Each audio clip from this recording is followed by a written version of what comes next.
It doesn't matter. Red? We don't know. Yes. So Alrighty. we don't know. See, guys, blind guys shouldn't be using a remote. Good day, YouTube. Welcome to another episode of the Albino Rhino Beer Review. Fucking plan was That's that? discriminatory, sir. So we have a beer from Amsterdam here, and we're live here at the Kilt and Klover. Now, we asked for the 905, which I thought was going to be one of their area-coded lagers like Labatt and Molson make, the 416, the 905, the 519.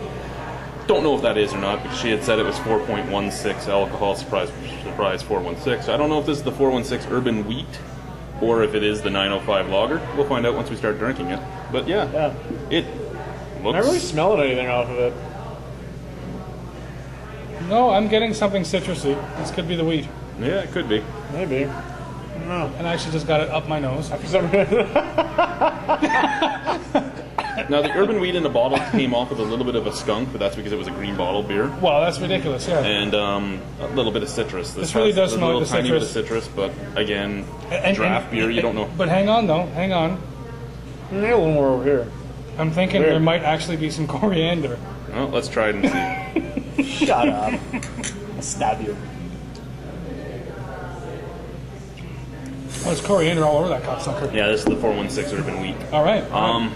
So they're allowing us to have our own area coded Yeah, beer. an area coded 905, Okay. which is why they named theirs 416. They named it that in spirit of the area code of Toronto, since they're from Toronto. Yeah. Here's the pros and cons. Here's the pros and cons of bottled over draft of this. Bottled, you get skunk. Draft, you're not getting the skunk. You're actually tasting the coriander and the citrus and the wheat, but you're getting a little bit of a like sort of wet cardboard finish on it. Yeah. I was going to say, that's the one thing that was really throwing me for a loop. Like I shouldn't say wet cardboard, more musty cardboard finish.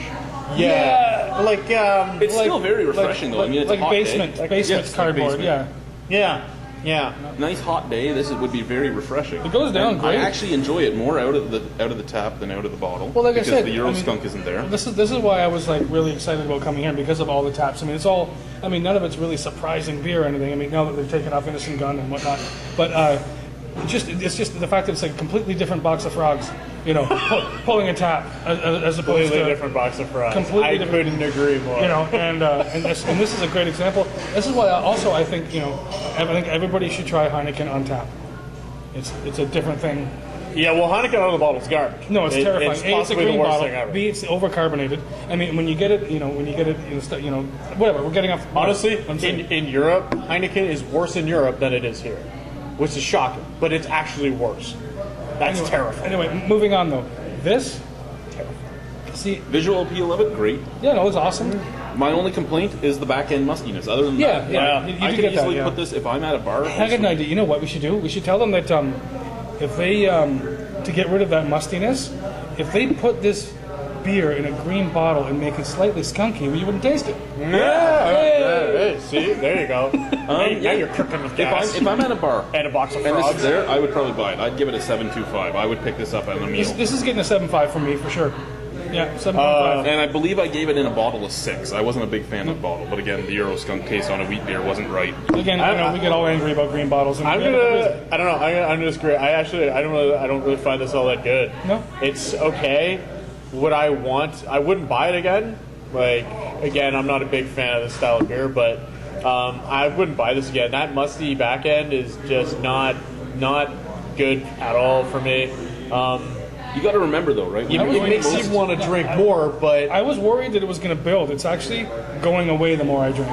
You got to remember too, though. Most bars you're going to go to, your wheat beer is going to be like Keith's White, Rickard's White, Shock Top. Obviously, Blue Moon. okay. Obviously, if we if we take into consideration this is off tap at a bar where there's going to be Not everybody's going to have the Because- Kronenbourg or Cheval Blanc or that's true. or even Hoegaarden for that matter. You won't even get everywhere. Yeah, if I was forced into this or some of the other crappy wheat products, I would obviously drink this. So I would go 7 then, because if I had to, I would drink it, and so.